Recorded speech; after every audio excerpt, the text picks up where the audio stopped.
join my colleague in commending the mover of this very important bill. Mr. Speaker, we all know that healthcare is key to life. Nigeria's average survival rate, I think, is about 50 years.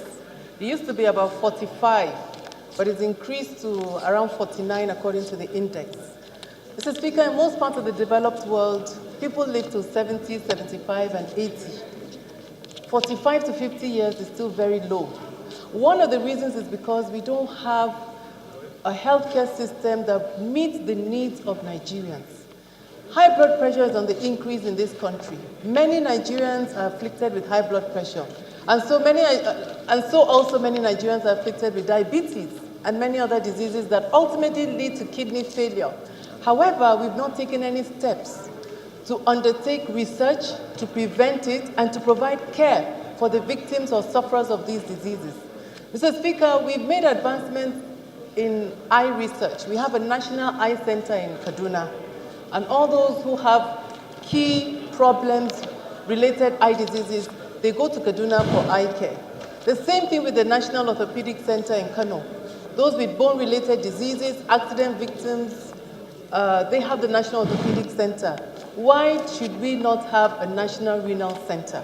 I think it's very critical that instead of going to India, every time we have one issue or the other, we have kidney disease, we have one problem or the other, Nigerians can save that foreign exchange and have our own National Renal Center with proper researchers doing the job and providing care and treatment to Nigerians. Mr. Speaker, I think that will go a long way in increasing our survival rate as a nation. Thank you, Mr. Speaker. Nigerians cannot even afford the cost of even testing for the ailment, not to talk about the treatment. And dialysis is very, very expensive. And that's why he has brought up this bill so that the federal government will set up a center to take care of this treatment of renal failure, which says the health, safety, and welfare of all persons in the state. Mr. Speaker, he has not spoken so much on the preventive steps the government needs to take in order to ensure that we do not come down with renal failure.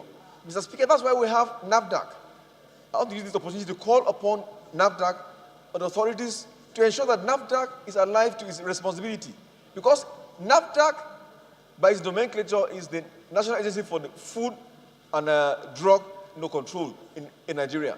But, Mr. Speaker, it is the food that we eat that predisposes us to kidney diseases.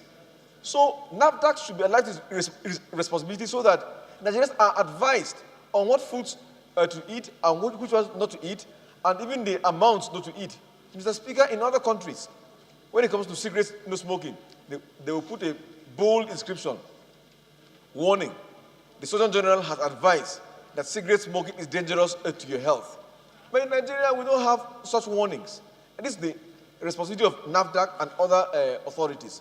So I am calling upon our health institutions to please ensure that the needful is done while we're supporting this bill, but we must also emphasize on the preventive steps that he has mentioned in the bill. In fact, Mr. Speaker, and I urge honorable colleagues to please support this very important bill. As amended, say aye. Aye. Those against say nay. The ayes have it.